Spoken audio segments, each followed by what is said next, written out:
Oh yes, okay. It says official hand raise. This is kind of reminding me of kind of like an interesting thought process that I had with a specific client. I've only seen once, but this client came in and has rheumatoid arthritis and like whole right side of the body, like really specific in terms of what it is, but like it travels all over, it's experienced all over. And that particular day, she was like almost immobilized. And what I noticed was that, this client was wearing like super tight athletic wear. And the light bulbs were going off. And I'm wondering if even though that input might not be conscious with the client, does that sort of long-term input kind of change the sensitization and like the effect of like DNM and those techniques overall? Yeah. Some people can wear these tight things, Yeah. no problem. Other people, especially with rheumatoid arthritis, there's lots of neuropathy that happens, right? And Yeah. DNM is designed to treat neuropathy, either whether it's tunnel syndromes, adverse neural tension, nerve sensitization from chronic inflammation, like with rheumatoid arthritis. And because it's gentle enough, right? It's Swedish massage can almost aggravate that. Yeah.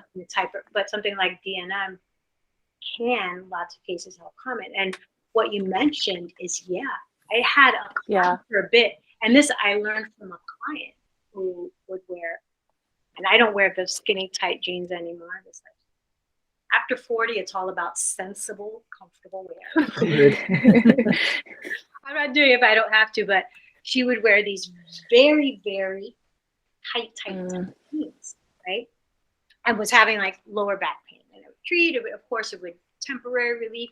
Kept happening. And she was the one that drew this years and years ago.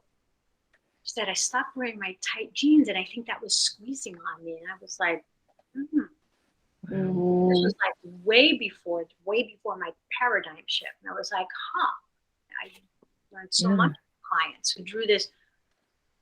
And actually with DNM, like sometimes women along the bra line.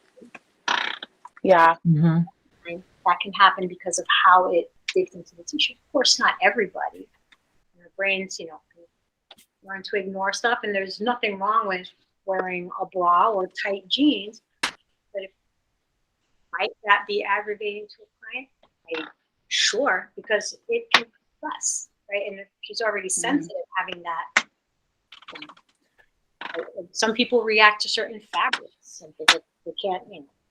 Wool will make some people really, really itchy. That's an irritation. I mean, it's not tight, but I don't think it's too different. But yeah, definitely. So kind of like piggybacking off of that, just like presentation, how would that change your approach and like what you were using? Like, we're interfacing with the skin. Yeah. So I mean, that particular session, I felt like I did a lot of gentle holds of like her joints and some just like, I literally probably just held this person.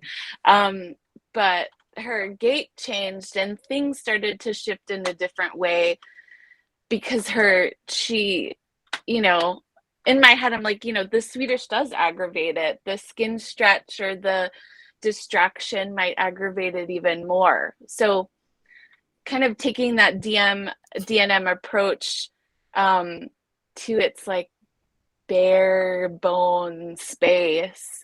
Yeah. Okay. Okay. Cool. Yeah. Okay. Sweet. I have to throw again all the physiology and all that stuff. Like all that still applies. What it looks like or how it translates, how it lands. It's different for different. And okay. I've never been like a protocol minded person, but many people are. And so they're usually like, well, what do I do if this happens? I don't know, bring the person to me. And I don't know what I do might look totally different than what you come up with. It doesn't mean it's better or worse. It's more like, is it non-noxious to the person? Do they like it? Like both things. And going from there. That's pretty much it.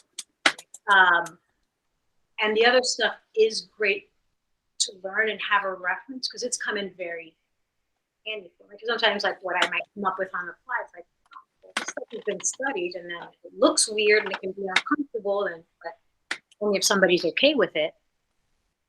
And that's how we know, the kind of like median nerve slide is here. We can feel that. That's been well documented.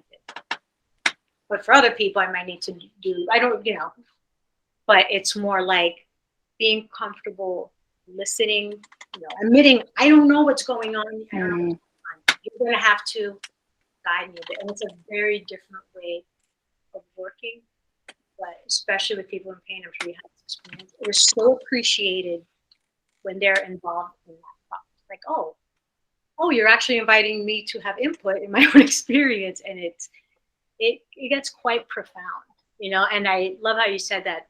I remember kind of doing that for the first time, like, okay, I'm just going to hold here, and that person, and again, I didn't do anything magical. Anybody here can do it. You just out of school did it, right? It's nothing to do. It's the listening practice. And they were like, I have never been held like that before. And it wasn't like in a creepy way, but you could tell they were just like very moved that I wasn't demanding anything other than their body.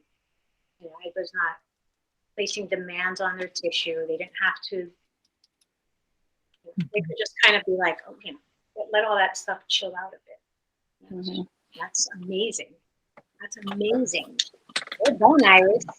Thanks. That was kind of like my first aha moment where like DNM kind of like fully stepped forward, because I was like, I'm all out of tools, like the protocol, like what's the protocol for this in this type of really extreme situation. So it kind of forced me to surrender into listening and like have that feedback more. Cool. Beautiful. Thank you. It's a listening practice as well. Yeah, but learning how to be like, okay, I don't know. And it creates this whole other space. And cool. And then so you got the tickle moment. Yeah. Nice. I'm hooked.